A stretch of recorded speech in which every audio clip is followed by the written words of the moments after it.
हम सब लोग यहाँ पर धर्म की चर्चा करने के लिए आए हैं। कहा है भई प्रापत मानुष हरिया गोविंद मिलन की है तेरी बढ़िया, कि बड़े भाग से हमें मनुष्य शरीर मिला। 84 लाख योनियां हैं और इन 84 लाख योनियों में हजारों लाखों साल कष्ट उठाकर जब हमारे पाप समाप्त हो जाते हैं तब हमें बड़े भाग से मनुष्य का शरीर मिलता है। और बताया इस मनुष्य शरीर को पाकर हमारा काम परमात्मा की भक्ति करना है। क्यों है परमात्मा की भक्ति करना? का और काज तेरे किते न काम कर साध संगत भज केवल नाम। कि और दुनिया में जो भी काम हम कर रहे हैं वो हमारे कोई काम आएगा नहीं। हम देखते हैं दुनिया में धन है, बाल बच्चे हैं, मकान कोठियां हैं। जब हम इस दुनिया से जाते हैं कोई चीज हमारे साथ नहीं जाती। हमारे सामने बहुत सारे उदाहरण हैं। सिकंदर बादशाह था, उसने बहुत सारा धन लूट लूट कर इकट्ठा कर लिया, दुनिया के बहुत सारे देश जीत लिए। लेकिन जब वो मरने लगा तो कहने लगा मेरे हाथ कफन से बाहर निकाल देना और मुट्ठी खुली छोड़ देना, जिससे लोग जान सकें कि सिकंदर जैसा बादशाह भी खाली हाथ गया। लेकिन मुश्किल यह है कि हम उन सारी बातों को सुनते हैं, देखते हैं, उसके बावजूद भी भूल जाते हैं कि ये दुनिया की चीजें हमारे काम आने वाली नहीं। क्या काम आने वाली चीज है? परमात्मा की भक्ति। और परमात्मा हमारे इतना नजदीक है कि हमारे अंदर है, सबसे करीब है, लेकिन हम उसकी भक्ति न करके दुनिया के दूसरे कामों में लगे पड़े रहते। और इसका कारण क्या है? इसका कारण ये है कि कई बार तो हम समझते हैं कि धर्म बड़े झगड़े की जड़ है, क्योंकि धर्म के नाम पर बहुत सारे झगड़े होते हैं, खून खराबे होते हैं। और किस लिए होते हैं कि लोग कहते हैं कि हमारा धर्म अच्छा है, दूसरा धर्म इतना अच्छा नहीं। लेकिन अगर देखा जाए तो दुनिया में धर्म एक ही है, और वो धर्म क्या है? परमात्मा की भक्ति करना।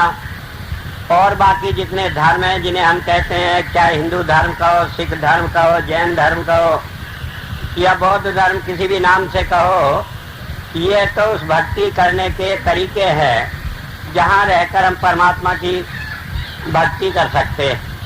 लेकिन हम भूल जाते हैं, इन बाहरी कर्म कांड में पड़ जाते हैं और असली काम को भूल जाते हैं। कारण क्या है कि जब तक हमें कोई संत नहीं मिलता, जब तक हमें कोई रास्ता दिखाने वाला नहीं मिलता, हम अपने आप अपने अंदर रहते हुए परमात्मा को नहीं देख सकते।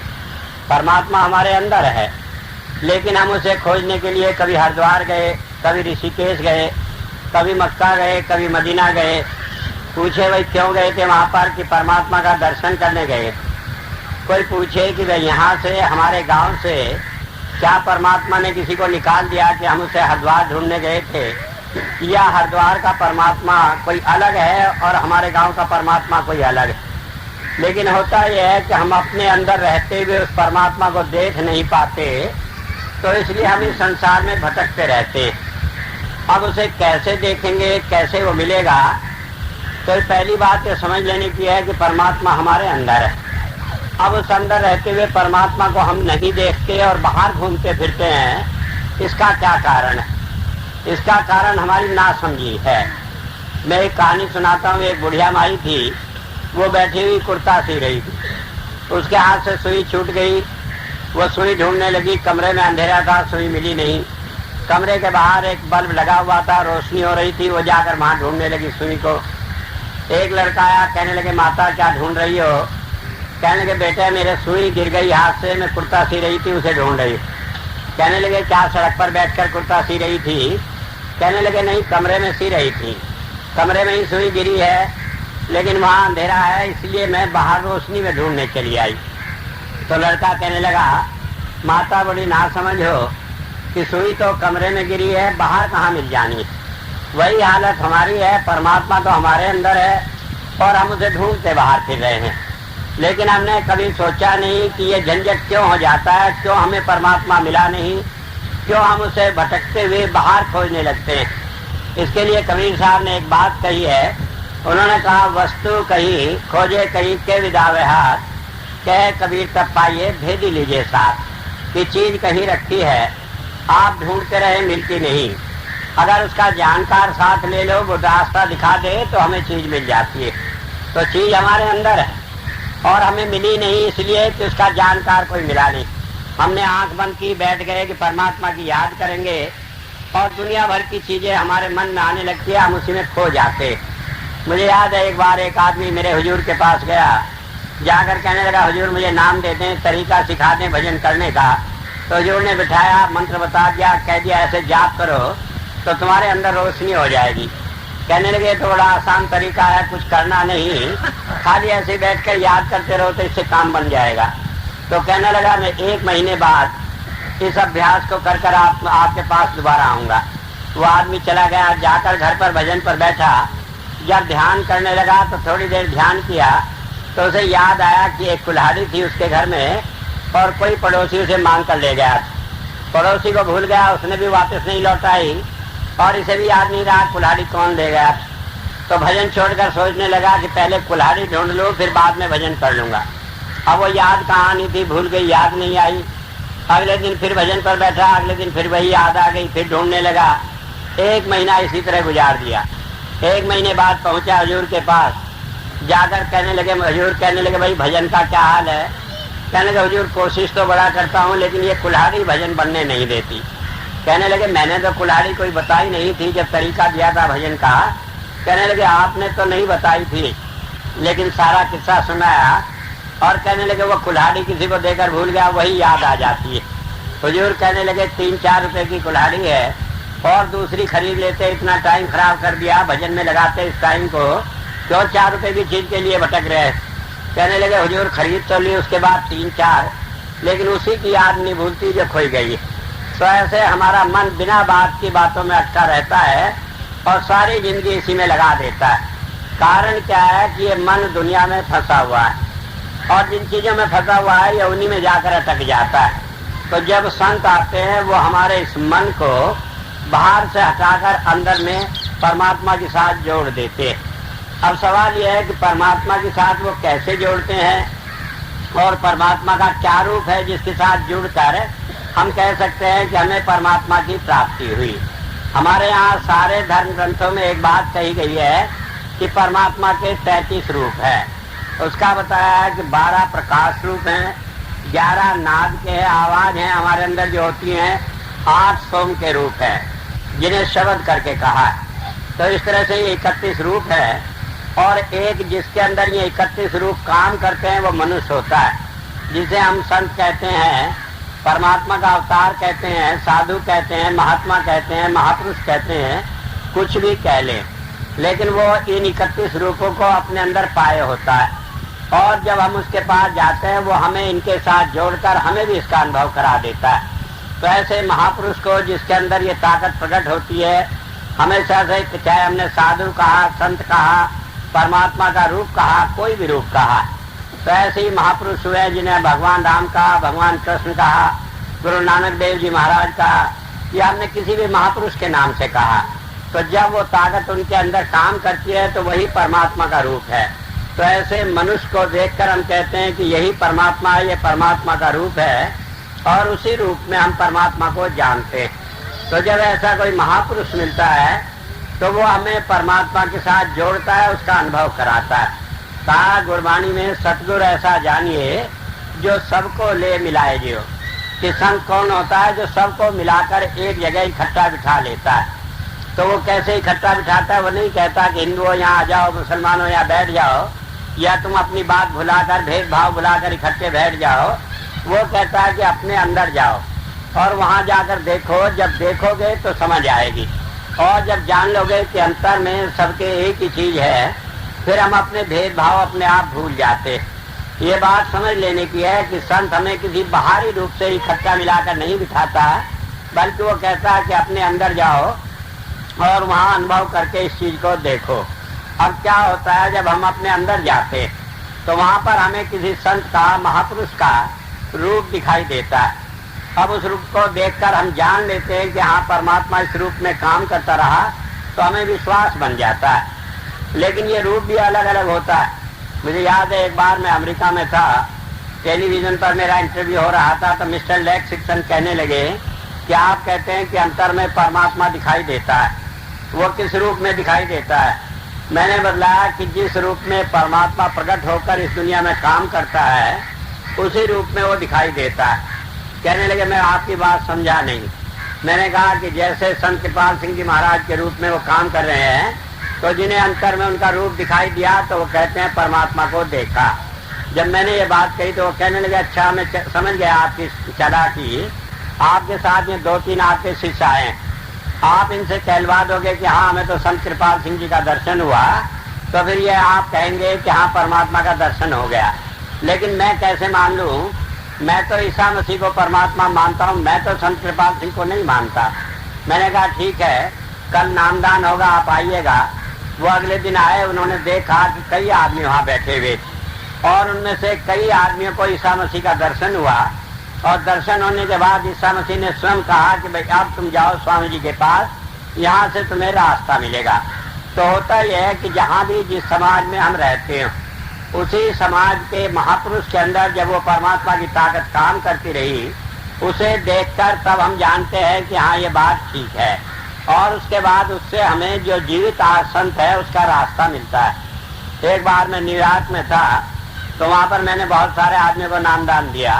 तो एक औरत थी, आयरिश महिला थी, तो उसे डॉक्टर सरस्वती उसका नाम दिया हुआ था उनके गुरुजी ने। वो भी बैठी, तो थोड़ी देर बैठकर जब वो थोड़ी देर बैठने के बाद बड़े जोर से चिल्लाई। मैं उसके पास गया, मैंने कहा माथे पर ध्यान रखो, मंत्र का जाप करती रहो तो डर नहीं लगेगा। उसके बाद 1 घंटे बाद जब ध्यान से उठाया तो मैं उस औरत से कहने लगा तुम क्यों डर गई थी? कहने लगे मैं तो नहीं डरी, क्योंकि वो मन की बड़ी अभिमानी थी, वो सोच रही थी कि वो कैसे हार मान ले। मैंने कहा तुम चिल्लाई थी? कहने लगे मैं नहीं चिल्लाई। मैंने कहा तुम्हें काली अंदर से दिखाई दी थी, अंदर में दर्शन हुआ, तो उसे देखकर तुम डर गई? कहने लगे मैंने कहा कि मैं डरी नहीं, तो मुझे कोई दिखाई नहीं दिया, आप मुझे क्यों ये कह रहे हैं? मैंने कहा काली के हाथ में तलवार थी, तुम उसे देखकर डर गई। कहने लगे नहीं मुझे कुछ दिखाई नहीं दिया। फिर मैंने कहा वो काली ने जब तलवार घुमाई तुम्हें लगा ये लग जाएगी, तब तुम डर गई? कहने लगे हाँ तब डर गई। मैंने कहा जब तुम्हें काली दिखाई नहीं दी, उसके हाथ में तलवार नहीं थी, तो कहाँ से डर गई? कहने लगे जो आपने बात बताई वो सारी मैं अंदर में देख रही थी, लेकिन मैं झूठ बोल रही थी। मैं सोचती थी आपको बहका दूं क्योंकि आपको कुछ मालूम नहीं, लेकिन मैं कहाँ तक झूठ बोलती, आपको तो सारी बात मालूम है। तो कहने लगी जब काली ने वो तलवार घुमाई तो मैं डर गई, मुझे लग जाएगी, तभी आपने कहा कि डरो नहीं, जाप करो ठीक हो जाएगा। फिर वो चली गई और उसके बाद फिर आप दिखाई दिए और काली मुझे कह गई कि आप इन्हीं की पूजा करो, इन्हीं का कहना मानो, यही रास्ता बताएंगे। तो मैंने कहा अब? कहने लगा अब तो मुझे यकीन आ गया। मैंने कहा क्यों? कहने लगे मैं इतने साल से काली की पूजा करती थी, उसने मुझे कह दिया तब तो मुझे यकीन आ गया। और दुनिया की कोई चीज मुझे कहती कि हाँ इनकी पूजा न करो और स्वामी जी को मानो, तो मैं मानती नहीं। तो होता यह है कि हम जिस समाज में पले हैं, जिसमें बड़े हुए हैं, जिसमें जिस महापुरुष को मानते हैं, हम समझते हैं कि वही बात सही है, उनका ही कहना हम मानेंगे। इसलिए संत क्या करता है कि हमारे अंतर में हमारी मन चाही चीज को दिखाकर हमारा मार्गदर्शन करता है। लेकिन उसका उद्देश्य क्या होता है कि एक बार हम विश्वास जान ले कि हाँ चीज हमारे अंदर है, फिर हम बाहर की चीजों में नहीं भटककर अपने अंदर ही ढूंढने लगते हैं, पाने लगते हैं। अब क्या चीज हमें अंदर में मिलेगी और उससे क्या लाभ होगा, ये सवाल पैदा होता है।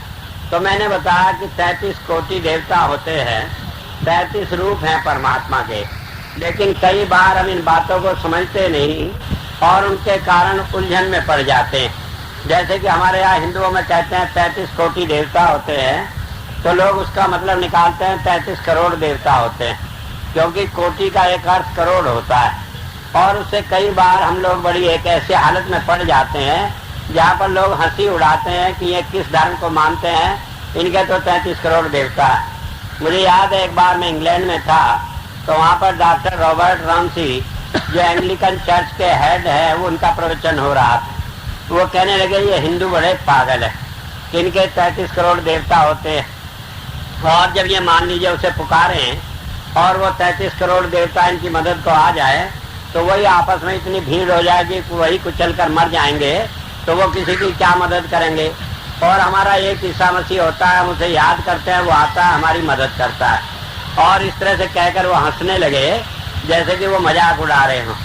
लेकिन वहाँ पर इंग्लैंड में या दूसरे देशों में एक कायदा होता है कि जब कोई आदमी कोई भाषण करता है तो उसमें से क्या होता है कि आप चाहें तो हाथ उठाकर और ये इशारा कर सकते हैं कि आपको कोई सवाल पूछना है, और उसके बाद जो आदमी भाषण करता है उसे रुककर आपकी बात का जवाब देना पड़ता है।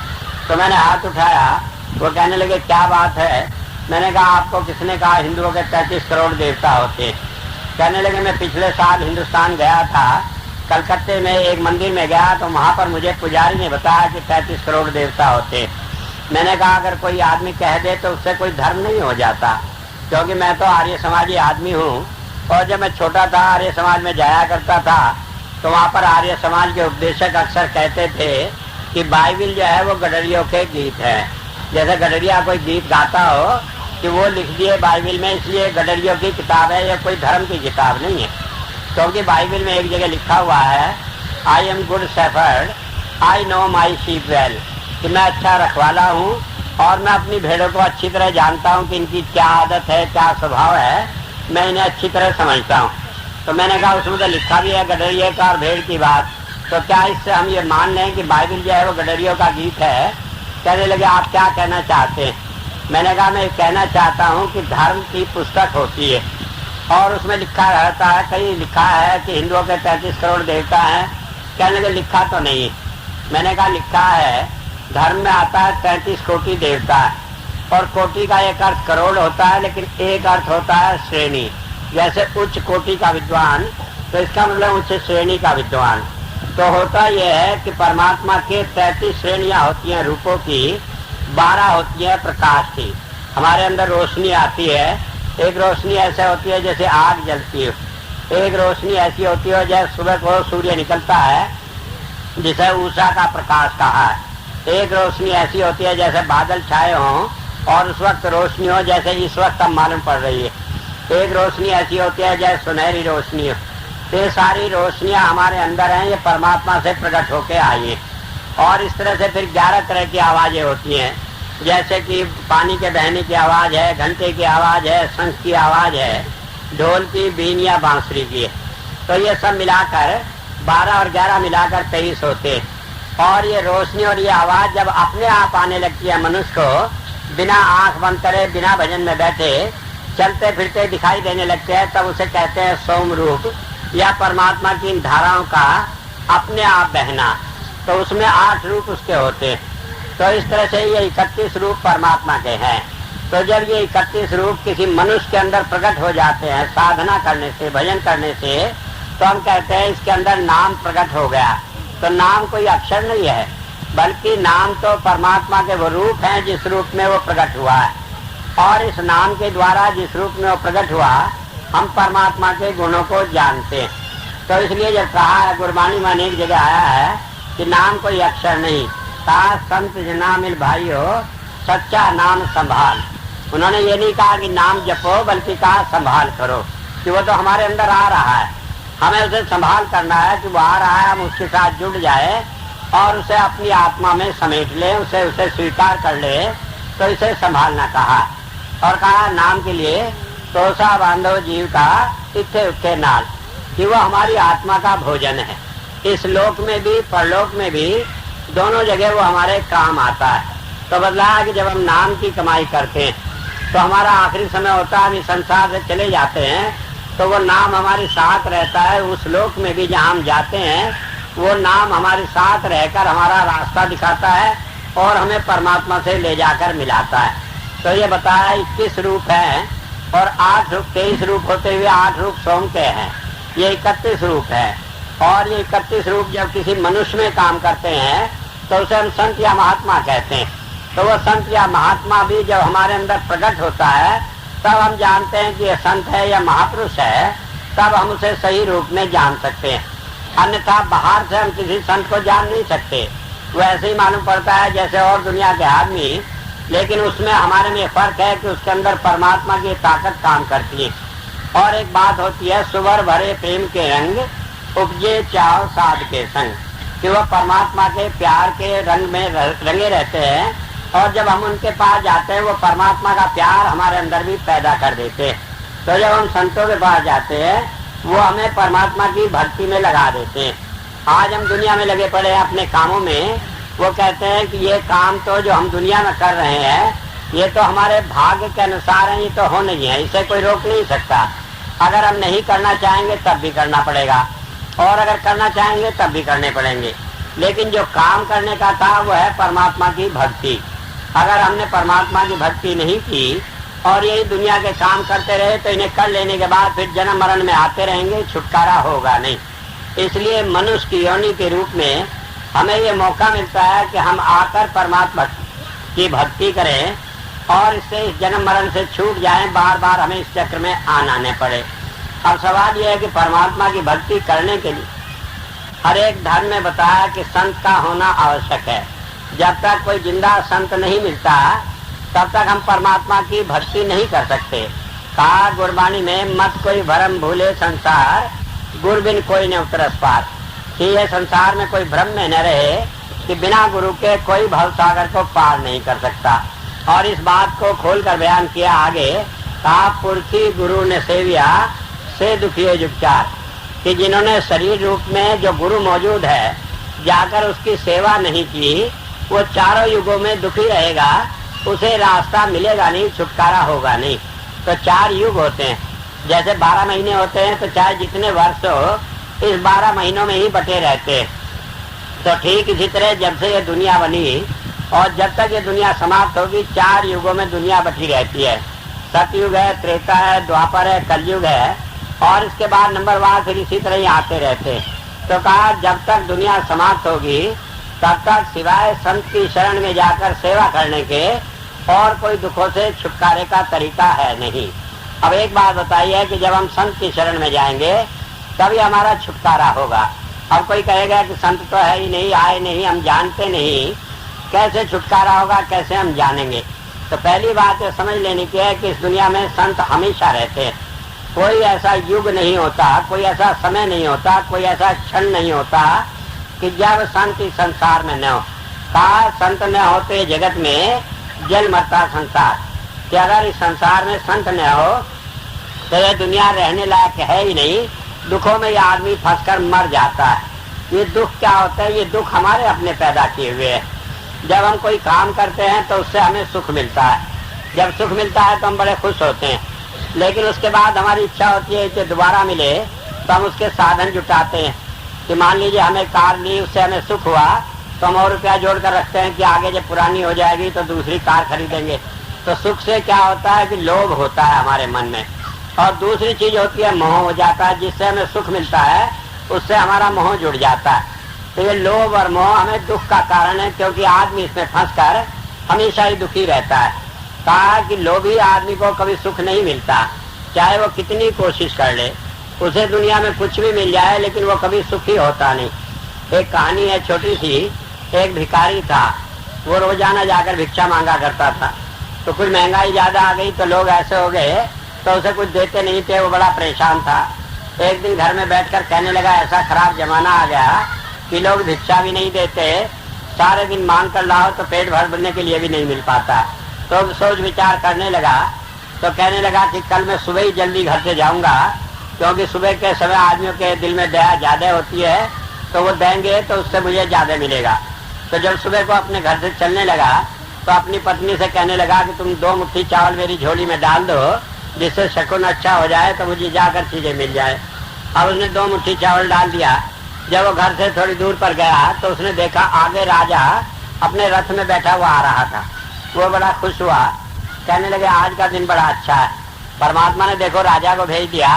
अब राजा से मैं मांगूंगा तो वो 1 आना 2 आने तो देगा नहीं, कम से कम 1 आध चांदी का रुपया देगा, कुछ देगा तो अच्छा दिन है।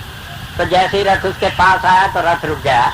राजा उसमें निकल कर बाहर आया और इस भिखारी के सामने हाथ जोड़कर कहने लगा कि देखो मैं इस देश का राजा हूँ, लेकिन मैं आज आपसे एक भिक्षा मांगता हूँ। कहने लगे क्या भिक्षा मांगते हो? कि जो कुछ चाहो मुझे दे दो, मैं अपना पल्ला आपके सामने पसारता हूँ। तो भिखारी कहने लगा आप क्यों मांगते हैं, आप तो राजा हैं, आप क्या मेरी हंसी कर रहे हैं?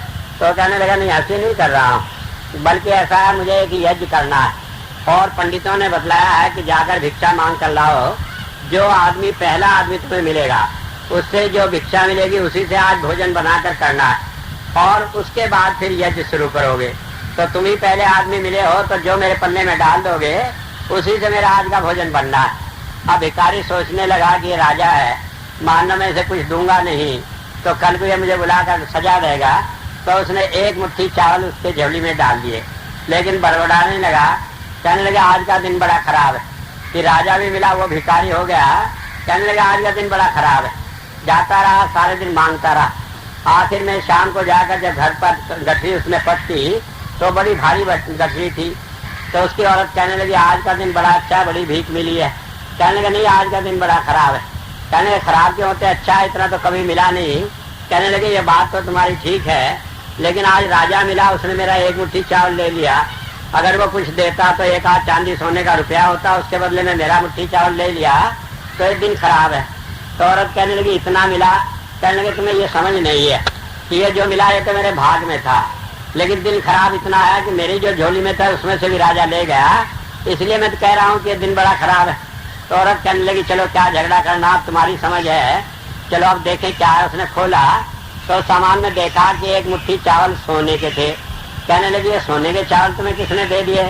तो ख्याल आया तो कहने लगा मैंने एक मुट्ठी चावल राजा को सोने के वो चावल दिए थे, और वो कहता था उसे कोई यज्ञ करना है तो उसने किया होगा, तो उसके बदले में ये एक मुट्ठी चावल सोने के मुझे मिल गए। तो भिखारी सिर पकड़कर रोने लगा, कहने लगे मेरी मत मारी गई, मैं दोनों मुट्ठी दे देता तो दो ही मुट्ठी सोने के हो जाते। तो हालत यह है कि लोभी आदमी को मिल जाए जब भी रोता है, और न मिल जाए तब भी रोता है, और ऐसी हालत हमारी बनी पड़ी है। हमें परमात्मा 1000 चीज दे दे, एक ना मिले तो उसी को रोने लगते हैं, उन 1000 को भूल जाते हैं। तो इसलिए बताया कि काम क्रोध लोभ मोह में फंसा हुआ आदमी इस संसार में दुखी रहता है, और हालत ये हो जाती है कि हम दुनिया भर के काम करते हुए भी धर्म के रास्ते से इसी तरह विचलित हो जाते हैं, चले जाते हैं उनके रास्ते पर कि हमने इतना धर्म किया, इतना कर्म किया, हमारा ये काम तो बना ही नहीं। इसी लोभ लालच में फंसकर हम धर्म से अलग हो जाते हैं। तो इसलिए कहते हैं कि धर्म के रास्ते पर चलना ये बहुत मुश्किल काम है, लेकिन कहा है कि जब संत आता है तो वो आसानी से हमें इस रास्ते पर चलवा लेता है। अब जब संत आता है तो क्यों आसानी से चलवा लेता है? क्योंकि वो परमात्मा का रूप है, वो जानता है कि क्या हमारे मन में है, क्या हमारी इच्छाएं हैं, क्या हमारी परेशानियां हैं, और उन्हीं के अनुसार वो काम करके हमें रास्ता दिखाता है। कई बार आदमी ये सवाल करते हैं कि परमात्मा इतनी बड़ी ताकत है, उसे क्या जरूरत है मनुष्य रूप में आने की, दर दर धक्के खाने की? वो तो अपने आप वहीं बैठकर सारे नजारे दिखा सकता है, हमें काबू कर सकता है। लेकिन फिर भी कहा कि वो परमात्मा हमेशा ही इस संसार में जीवों को भक्ति कराने के लिए आता है। कारण ये कहा कि जब तक वो मनुष्य रूप में मंत्र दे रहा हूँ, ये ऋग्वेद का 2 अध्याय का 12वें सूक्त का 13वां मंत्र है। इसमें उन्होंने बताया कि परमात्मा क्यों मनुष्य रूप में आता है, और जब तक वो मनुष्य रूप में नहीं आता क्यों हम भक्ति नहीं कर सकते। वैसे तो सारे धर्मों में इस बात को कहा है, क्योंकि गुरबानी में एक जगह कहा है कि भाग हुआ गुरु संत मिलाया, प्रभु अविनाशी घर में पाया। कि जब हमारे बड़े भाग होते हैं तो संत मिलता है, और जब संत मिलता है तो हमारे अंदर ही, हमारे घर में ही परमात्मा मिल जाता है। लेकिन मान लीजिए परमात्मा घर में मिल भी गया, हमने उसे पा भी लिया, लेकिन फिर हम लोभ लालच में फंसकर फिर परमात्मा को भूल जाते हैं। तो केवल परमात्मा मिल जाए हमारे अंतर में, इससे काम नहीं चलता, बल्कि उस संत को, हमारे मन को हर घड़ी काबू रखना पड़ता है।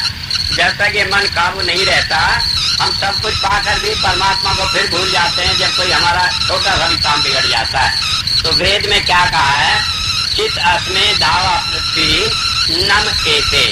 चित कहते हैं कि चेतन रूप में आकर, जो परमात्मा ऐसे रूप में आकर जिसे देखकर हम समझ सकते हैं, बोल सकते हैं, बात कर सकते हैं। तो कहा कि वो परमात्मा मनुष्य रूप में आकर क्या करता है कि जो प्रकाश रूप है, जो हमें अंतर में बदलाया 12 तरह की रोशनियां आती है, और जो 11 तरह के नाद आते हैं, कि उनसे आकर हमारे मन को तृप्ति देता है, हमारे मन को संतुष्टि दे देता है। अगर हमारे मन को संतुष्टि और तृप्ति न मिले तो जो कुछ भी पाया उसे पाकर हमारी इच्छाएं और बढ़ जाती है। एक चीज मिल जाए दूसरी की इच्छा होती है, दूसरी बढ़ जाए तीसरी की होती है, और इस तरह इच्छाओं में फंसकर आदमी परमात्मा को भूल जाता है और इच्छाओं के ही चक्कर में पड़ा रहता है। तो कहा जब संत आता है तो वो हमें तृप्ति दे देता है, हमारी इच्छाओं को ऐसी कर देता है कि कोई चीज पाकर फिर हमें आगे पाने की इच्छा नहीं होती। क्यों नहीं होती? कि हम जान लेते हैं कि वो हमारे अंदर बैठा है, हमारी सारी चीज को जानता है, तो हम उसे मांगने की जरूरत नहीं। हुजूर बाबा सावन सिंह जी महाराज अक्सर एक बात सुनाया करते थे कि मान लीजिए आपके घर में चारपाई टूट जाए तो कहते हैं बुला लो तिरखान को, अगर कोई काम हो रहा हो तो बुला लो तिरखान को। कहने लगे इससे अच्छा उसे बुलाकर घर में ही रख लो तो सारे काम अपने आप करता रहेगा। तो उनका कहने का मतलब था कि हम अपनी हर एक इच्छाओं को लेकर परमात्मा के सामने जाएं तो उस परमात्मा को अपने दिल में बसा लें, फिर वो सारे काम हमारे खुद ही करता रहेगा, हमें करने की आवश्यकता नहीं। तो होता है कि संत जब हमारे अंतर में बस जाता है और बसकर किसी बात से ये अनुभव दे देता है कि हमारे मन की सारी बातों को जानता है, कोई चीज ऐसी नहीं जो उससे पूरी न हो, फिर हमें विश्वास हो जाता है, फिर हम भटकते नहीं, हम सारी बातें उसके ऊपर छोड़ देते हैं और इससे मनुष्य इच्छाओं का दास न रहकर अपने आप में संतुष्टि हो जाता है, गुरु के हवाले हो जाता है। तो वेद ने कहा है कि वो हमें ये संतोष कैसे पैदा करता है कि हमारे अंदर वो रोशनी देकर, हमारे अंदर वो नाद देकर वो इससे हमारी इच्छाओं को पूरी करता है। वैसे अगर हम चाहें तो कोई ताकत नहीं कि हमारी इच्छाएं ये समाप्त हो जाए। जितनी चीज हमें मिलती है हमारी इच्छाएं उससे और ज्यादा बढ़ती चली जाती है और मनुष्य इन इच्छाओं में ही पढ़कर सारी जिंदगी बर्बाद कर देता है। तो इसलिए बताया कि जब संत आता है वो क्या करता है, अपनी नजर हम पर डालकर अपनी दया मेर के सहारे ये अपना विश्वास बनाकर ऐसा कर देता है कि हमें उसकी बात का विश्वास आ जाता है और फिर हम उससे चीजें नहीं मांगते बल्कि हम उसे ही मांगते हैं कि आप ही हमारे दिल में बसे रहो, हम आपको भूले नहीं, जिससे हमारे सारे काम अपने आप ठीक हो जाते हैं।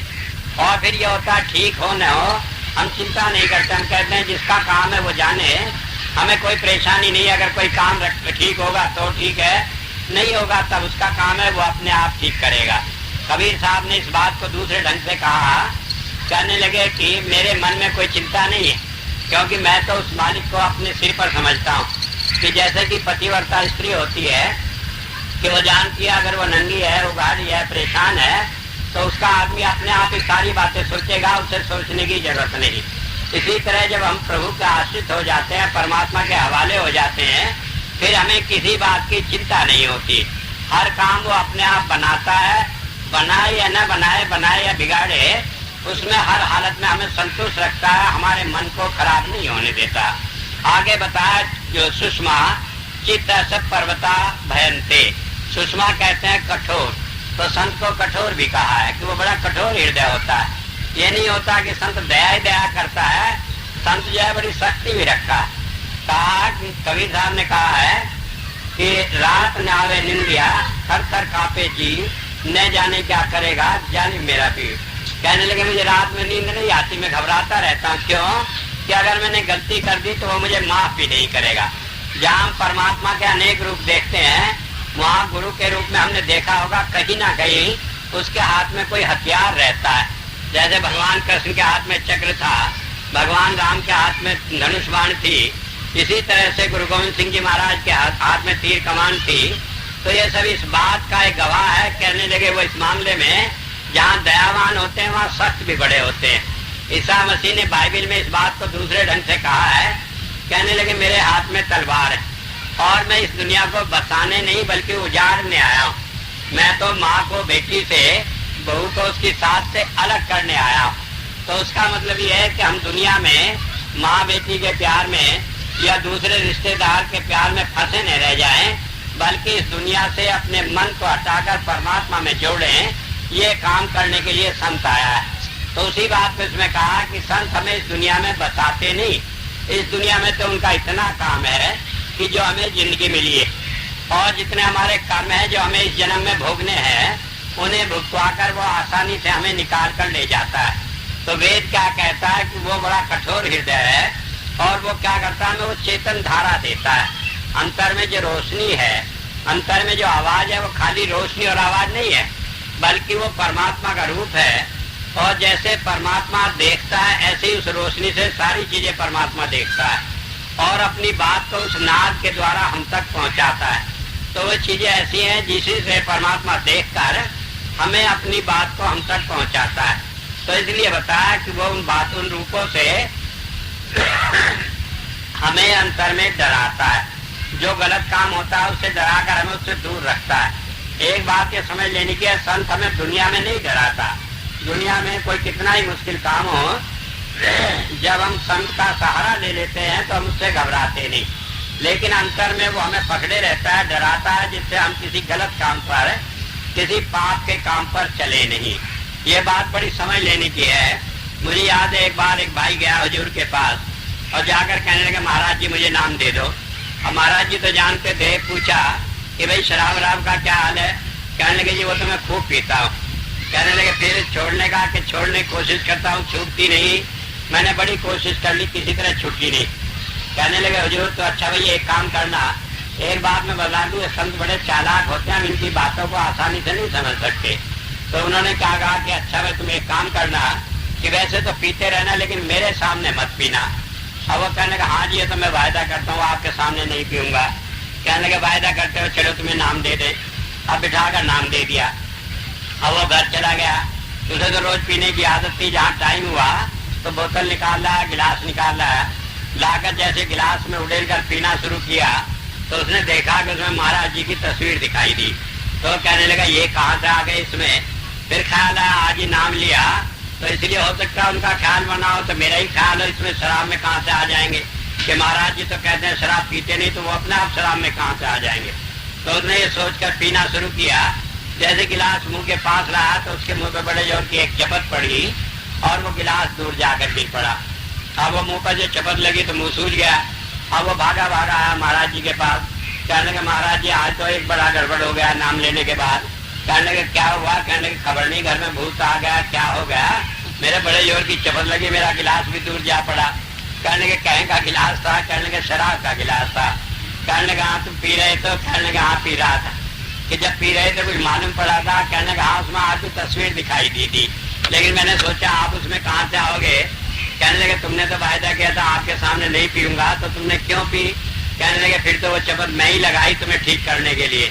तो होता यह है कि संत चाहे जितनी दूर हो, जब वो नाम देता है हमारे अंतर में बैठ जाता है और हमारी हर चीज को देखता है, और जहाँ जरूरी समझता है वहाँ में रुकावट करके कोई डर दिखाकर उल्टे कामों से हमें रोक लेता है। एक बात समझ ले, संत आकर हमें ये नहीं कहता ये काम न करो, बल्कि वो हमें अंतर में ही रास्ता दिखाता रहता है।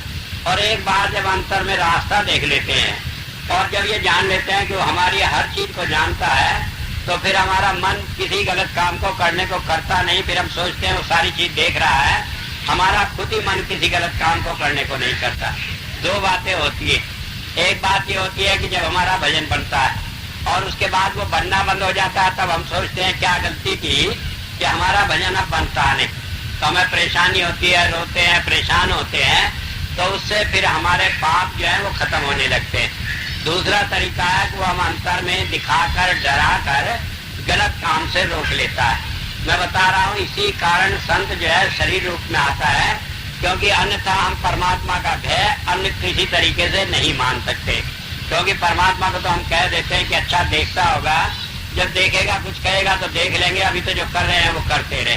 होता यह है कि मान लीजिए हमारी कोई चीज कहीं रखी है और कोई आदमी आया, उसने देखा कोई नहीं है तो उसे उठाकर ले जाता है। अगर एक छोटा बच्चा 5 साल का तो उसके सामने नहीं ले जाएगा, क्योंकि उसे ख्याल होगा कि बच्चा बता देगा कि फला अंकल आए थे वो उठाकर ले गए। तो 5 साल के बच्चे से तो डरता है, लेकिन परमात्मा जिसे हम कहते हैं कि वो हाजिर नाजिर है, सब जगह है, सब देख रहा है, हम उससे नहीं डरते, क्योंकि उसने कभी हमारा हाथ पकड़ा नहीं, कभी चपत लगाई नहीं, कभी गवाही दी नहीं, तो इसलिए भरोसा उसका बनता नहीं। लेकिन संत इस भरोसे को हमारे अंतर में या बाहर किसी भी तरह बनवा देता है। जब हमें बनवा देता है तब हमारा भरोसा बन जाता है। किसी के साथ एक बार घटना हो जाए फिर वो भूलता नहीं। मुझे याद है सिख इतिहास की घटना। एक बार एक भाई थे, वो इंग्लैंड में गया, जाकर बहुत रुपया पैसा कमाया। जब रुपया पैसा कमा लिया तो हिंदुस्तान वापस आने लगा, तो उन दिनों पानी के जहाज होते थे। तो जब वो वापस आ रहा था, रास्ते में पानी के जहाज थे, तो रास्ते में तूफान आ गया। जब तूफान आया तो कप्तान कहने लगा, जहाज का कप्तान कहने लगे देखो भाई तूफान बड़े जोर का आ रहा है, हो सकता है जहाज डूब जाए, तो इसलिए आप अपने अपने इष्ट को प्रार्थना करो कि जहाज किसी तरह बच जाए। तो उसमें जो लोग थे सबने अपनी प्रार्थनाएं की। अब जो गुरु का शिष्य होता है उसका तो गुरु ही सब कुछ होता है, तो उसने भी गुरु साहब से अरदास की कि गुरु साहब अगर जो मेरा जहाज बच जाए तो मैं आपको 100 सर्फी बेटा चढ़ाऊंगा। अब थोड़ी देर में जहाज बच गया। कप्तान कहने लगा भाई परमात्मा ने आपकी सुन ली, जहाज बच गया, अब आप आराम से घर पहुंच जाएंगे। आया बम्बई, जहाज से उतरा तो उसे ख्याल आया कि उसने मन्नत मानी थी गुरु साहब को देना था। तो उसने पूछा भाई गुरु साहब आजकल कहाँ है? तो कहने लगे गुरु साहब तो चोला छोड़ गए। कहने लगे फिर बता गए होंगे अगला गुरु कहाँ होगा? कहने लगे बता तो गए हैं कि बाबा बकाले, कि बकाले में होगा। कहने लगे अच्छा। वो बकाला पहुंचा तो वहां पर जाकर देखा बहुत सारे आदमी गद्दी बनाए बैठे थे, दीवान लगाए बैठे थे और सब अपने को गुरु का बनने का दावा कर रहे थे। अब उसने देखा यहाँ तो बहुत सारे गुरु हैं, अब 100 सर्फी सबको देगा तो सारा धन इसी में लुट जाएगा। तो वो भी चतुर था, कहने लगा अच्छा एक सर्फी दे दो। गया, मत्था टिकाया, एक सर्फी दी। पूछा क्या है कि गुरु साहब ये आपकी बेटा है, आपने बड़ी मदद की। अब जब बहुत सारे को दे चुका तो पूछा और भी कोई है? कहने लगा हाँ एक और है, उधर बैठा रहता है, भजन सिमरन करता रहे। तो वो गया वहां पर, उसने वहां पर एक सर्फी रखी, मत्था टेका। कहने लगे क्या बात है भाई? कहने लगे गुरु साहब आपकी बेटा है। कहने लगे बेटा किस बात की? कहने लगा आपने मेरी मदद की, वो जहाज डूबने को था। कहने लगे जब जहाज डूबने को था तैने तो कहा था कि 100 सर्फी देगा और आज जहाज बच गया तो तू एक सर्फी दे रहा है। कहने लगे उस वक्त तो तूने 100 कहा था। और उन्होंने अपना कुर्ता उठाया और कहने लगे ये कंधे में जो जख्म हो रहा है जभी का है, मैंने अपना कंधा जहाज के नीचे लगाया तो तुम्हारा जहाज बचा और तुम मेरी मजदूरी क्यों मार रहे? जब ये बात कही तो उसने वही मत्था टिका दिया। कहने लगे मैं तो गुरु की तलाश में था, मेरा सब कुछ आपके ही अर्पण है। तो होता यह है जब संत आता है किसी ना किसी अनुभव से वो हमें ये अनुभव दे देता है कि वो हमारे अंतर है, सारी चीजें हमारी जानता है।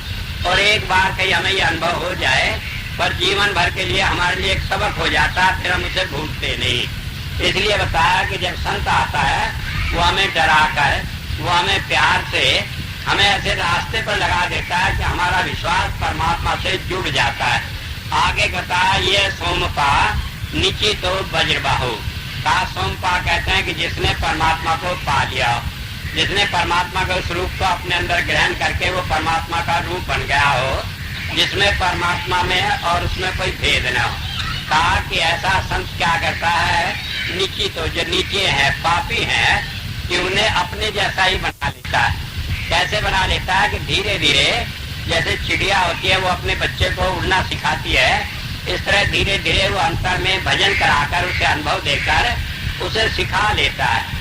और जब एक बार वो सीख जाता है, अपने रूप को जान जाता है, फिर संसार में वो घबराता नहीं। और इसीलिए कहा है संत और पारस में बड़ा अंतर जान, वो लोहा कंचन करें वो कर ले आप समान। कि संत में और पारस में बड़ा अंतर है।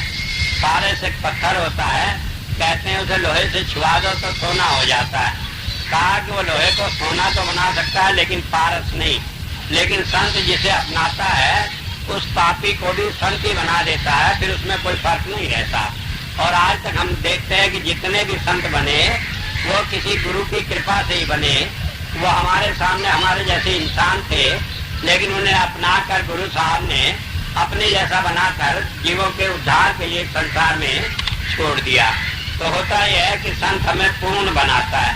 और कहा अर्यो वज्र हस्ता, और वो सब चीजों का मालिक।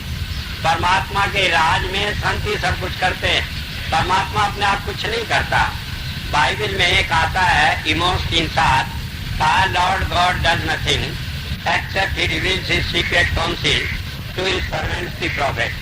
कि परमात्मा कुछ करता ही नहीं, वो तो क्षीर सागर में आराम कर रहा है और उसके नौकर जो ये संत होते हैं यही उसके राज में सारे काम करते हैं। तो एक बात ये समझ लें, जब जीव नाम ले लेता है तो उसका सारा भाग, उसका जीना मरना, उसका सारा काम संत के हाथ में आ जाता। फिर धर्मराज उसे कुछ नहीं कर सकता। जो जीव संत के पास आ जाता है, नाम ले लेता है, उसे मौत के समय यमदूत भी लेने के लिए नहीं आते। हमारे सामने कई ऐसे उदाहरण है इतिहास में कि गुरु के सिख को कभी काल भी लेने के लिए नहीं आता, गुरु ही लेने के लिए आता है। तो एक बात समझ लेने की है कि जब संत आता है वो सारी चीजों का मालिक होता है, वो वही काम करता है जो परमात्मा करता है। उसमें और परमात्मा में कोई फर्क नहीं, बल्कि परमात्मा को तो हमने देखा नहीं और हम अपनी आंखों से देखते हैं कि जो भी चाहे वो उसके मुंह से भी कोई बात निकल जाए। कहा है साधु बोले सहज स्वभाव, साध का बोला वृथा में जाए। कि संत अगर जो अपने मुंह से कोई बात सहज भाव से भी कह देता है वो भी पूरी हो जाती है। हम लोग जानते हैं, बहुत सारे इतिहास के किस्से सुने हैं। मैं तो कभी कभी पंजाब में आकर इतना समझता हूँ कि यहाँ पर ये ऐसी धरती है जहाँ पर लोगों ने गुरुओं के प्यार को देखा है, और यहाँ पर आकर मुझे एक नया जीवन मिलता है कि इस धरती पर जहाँ के आदमियों को गुरु से इतना विश्वास और प्यार है कि गुरु नानक देव जी महाराज के जमाने में और दूसरे जमाने में हमने देखा कि किस तरह उस दुनिया को सारी को दिखाया कि संत की वाणी में ही कितनी ताकत होती है। कहते हैं एक बार कहीं आटा लगा हुआ था तो भाई मर्दाना कहने लगा भूख बड़ी लगी है, कहने के जाकर वहाँ आम पे से खा लो। और वो था आटा, लेकिन उन्होंने खाया तो जाकर देखा कि वहाँ आम बन गया। कहते हैं कहीं रीठा था, रीठा खिला दिया तो वहाँ पर रीठा साहब अभी बना है। तो संतों की महिमा का हम वर्णन नहीं कर सकते, उनके मुंह से जो निकल जाता है वही हो जाता है। कारण यह है कि संत की वाणी में परमात्मा का निवास रहता है, जो उसके मुंह से निकल जाता है वही पूरा हो जाता है। कबीर साहब ने कहा है, कबीरा मन निर्मल भया जैसे गंगा नीर, पीछे पीछे हर फिरे कहत कबीर कबीर। कि जब मेरा मन पवित्र हो गया तो परमात्मा मेरे पीछे पीछे फिरता है कि कबीर बताओ भाई कोई काम हो, तुम्हारा काम मैं कर लाऊं। वेद में भी इस बात को अपने ढंग से कहा है। कहने लगे संत के दरबार में परमात्मा ऐसा होता है जैसे उसका घरेलू नौकर। बात तो कही बहुत बड़ी, लेकिन समझाने के लिए कही है जैसे घरेलू नौकर आपका हो तो देखता रहता है कि आप क्या कहें वो पूरा कर दे। कहने लगे परमात्मा इस तरह संतों के काम को करता है। तो इसलिए बताया कि संत जो है वो सारे परमात्मा की जितनी चीजें उनका मालिक होता है। और कहा वो उससे हमें क्या देता है, बज रहस, कि वो हमें परमात्मा के वो सारे रूप जिससे हम इन पापों से छुटकारा पाकर मोक्ष प्राप्त कर ले वो देता है। और वेद में आखिर में कहा स जनास इंद्र, कि वो परमात्मा इन सारे कामों को करने के लिए मनुष्य रूप में आता है, आकर हमारे बीच में हमारे जैसा ही रहता है। और कई बार तो हमसे भी नम्र होकर कहता है कि मैं तो आपका नौकर हूँ, आपका दास हूँ, क्योंकि वो जानता है कि जीव तो संसार में फंसे हैं, ये अपने से किसी संत को जान नहीं सकते। जब वो दया करके अपने आप ही दया करता है तभी वो कोई चीज दे जाए तो उसकी दया है, बाकी हम अपने आप समझ नहीं सकते। तो इसलिए बताया कि जब संत आते हैं संसार में वो हमें भजन के रास्ते पर लगाकर हमें तृप्ति देते हैं। इस दुनिया से हमारे मन को तृप्त करके हटा लेते। ऐसे नहीं हटाते कि इच्छाएं होती रहे, हम परेशान होते रहे, दुखी रहे, बल्कि उससे हमारे मन को तृप्त करके हटा लेते। और वो जहाँ देखते हैं कि हम गलत रास्ते पर जा रहे हैं अंदर में डर दिखाते हैं। इसके अलावा वो हमें पाप से बचाकर परमात्मा की भक्ति के रास्ते पर लगा देते हैं। और वो परमात्मा की सारी दौलत को हमें देकर हमें संसार में परमात्मा का रूप बना देते हैं, जिससे हम अपने आप ही मोक्ष प्राप्त कर लेते हैं। और जो हमारे साथ आता है वो भी लगकर मोक्ष को प्राप्त कर लेता है। इस तरह संत हमें संसार में परमात्मा की भक्ति कराने के लिए आते। और इसी बात को कहकर मैं अपनी बात को समाप्त करता हूँ।